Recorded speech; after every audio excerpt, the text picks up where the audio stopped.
Hello there, welcome back to Simon's Shed. It's time for another Severn Valley Railway layout update, and goodness me, it's difficult to film at this time of day.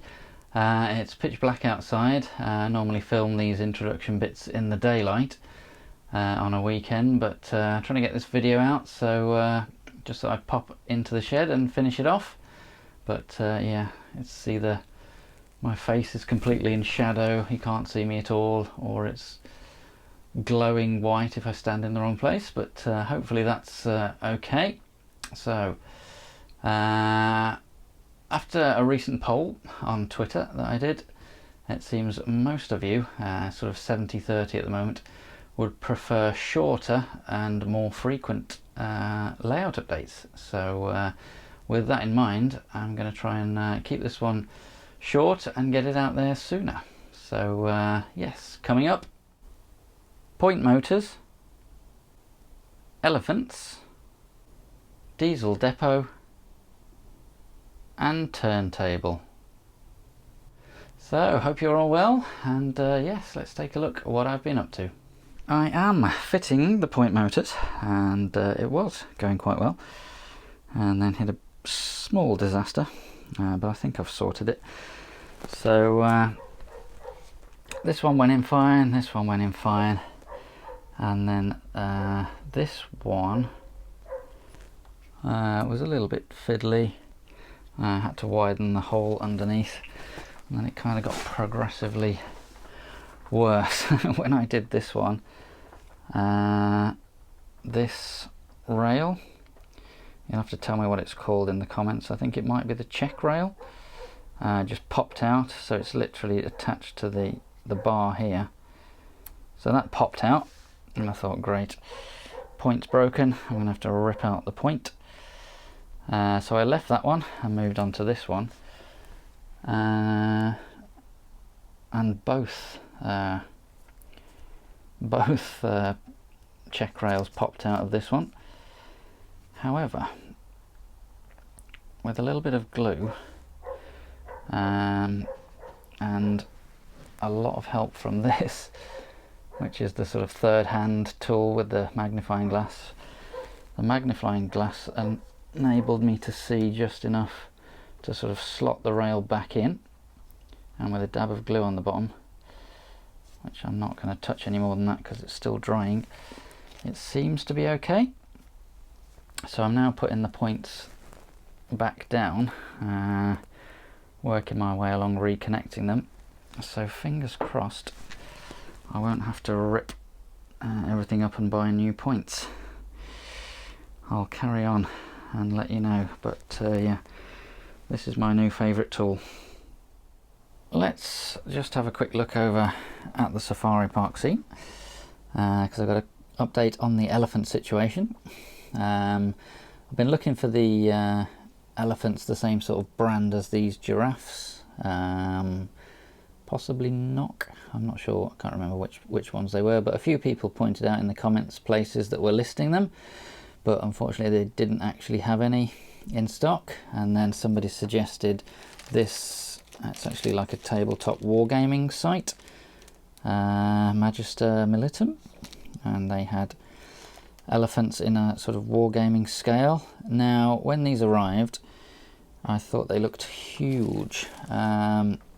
So I measured them, and it's about 20 mil, which in N-gauge is about 10 foot, and which is sort of just over 3 meters, which I thought was ridiculously big. But if you look up the average height of an elephant, it turns out it is around 3 meters. So they are actually fine. I'm not sure whether the giraffes are a bit under scale, or whether I've just never seen a giraffe next to an elephant to compare them directly. But yeah, I'm happy that they are the correct scale. I think I will probably put the elephants nearer the front, and the giraffes probably move them to the back to create a bit more depth. So yes, thanks for the suggestion of those. I got 4 of those, so obviously they're bare metal at the moment, so I need to find some grey paint, and I reckon I'll manage to do the tusks in white. They look very detailed, and it's just a case of hiding the sort of plinth at the bottom, I guess. Might just need to sort of carve out a little bit of a ditch and sort of plant them so they're more at this sort of level, and cover that up with a bit of static grass, but that's no problem. So yes, we finally got some elephants, so I'll get those painted and rearrange this scene a little bit. I've painted up the elephants and done the bodies and the tusks, and also put some static grass on the bases. So if I just move these supports, hopefully this fence will have stayed roughly where I want it.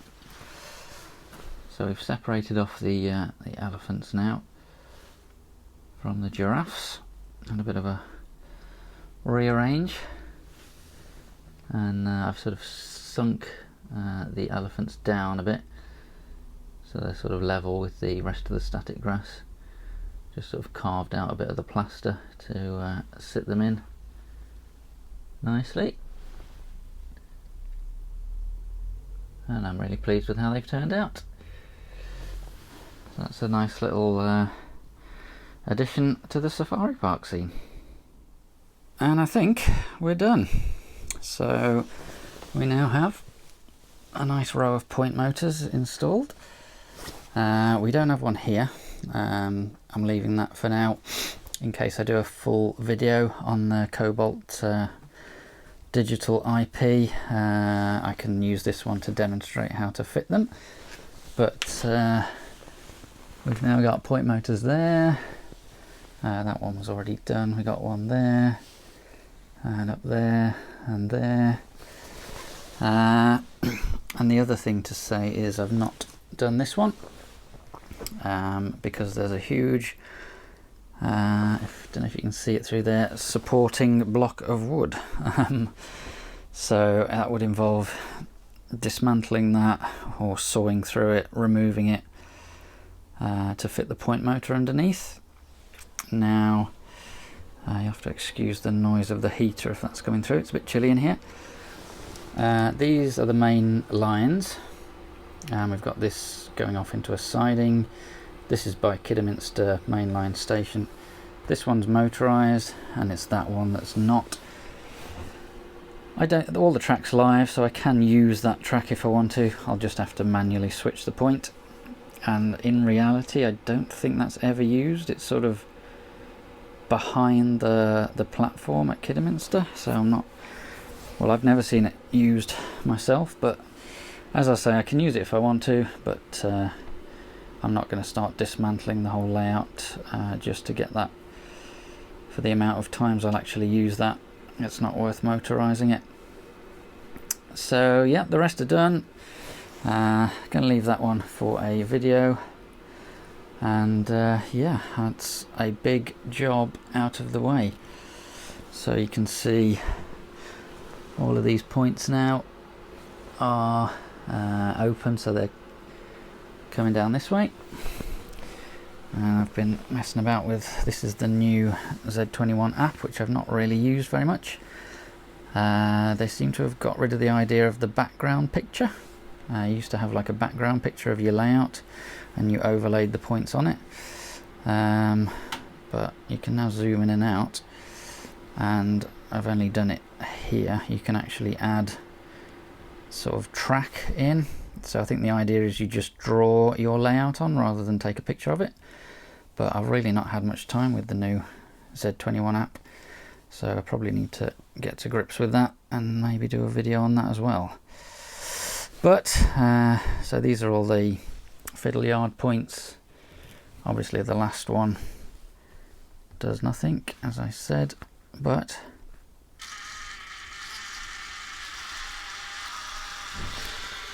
you can probably hear all those points have now turned, so they're turning into their sidings.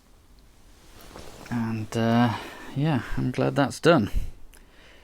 Now, as we move down this way, sort of adding the scenery to the layout. Just a couple more brief things I want to mention before I wrap up for this update.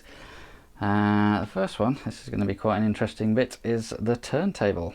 Now, as you can see by this Pico turntable, the intention was to put this in just as a sort of static display initially, and perhaps motorise it in the future.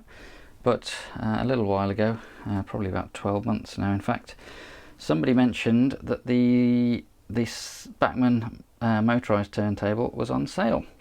I think it was at Rails or one of the other big online stores, and I grabbed one because it was a good bargain, and it's kind of been sitting on the shelf ever since. So that's going to be coming up soon. I did take it out of the box and test it. I'll give you a quick look, but yeah, might need to make some adjustments to this hole that's been cut out for that one. But yeah, that one, the Pico turntable, it looks like it's never actually going to make it onto the layout. It'll be superseded before it's even been put in. So yes, a larger hole is required, and I won't need all of these tracks, so I can remove some of those, but I'll do a proper video on this. I think essentially you've got it looks like a completely separate power supply for actually turning the turntable, which you operate with this, and then the sort of power to the track itself is completely separate. So yeah, it'd be good to get that in and have a working turntable on that. So that's coming up at some point soon. And the other thing in the same area is, I was pondering last time whether to put the diesel depot TMD area in. So there's a big diesel depot shed there. I've been starting to have a bit of a play with that. That's in the house, so let's go and take a look. And here it is. So far, what I did was a very rough card sort of mock-up, just to make sure that it wasn't going to be ridiculously large and overpower the layout. And actually, I think it's not too bad. So this is the real thing. And as you can see, I've kind of got the angle, the pitch of the roof too steep, so I need to reduce that.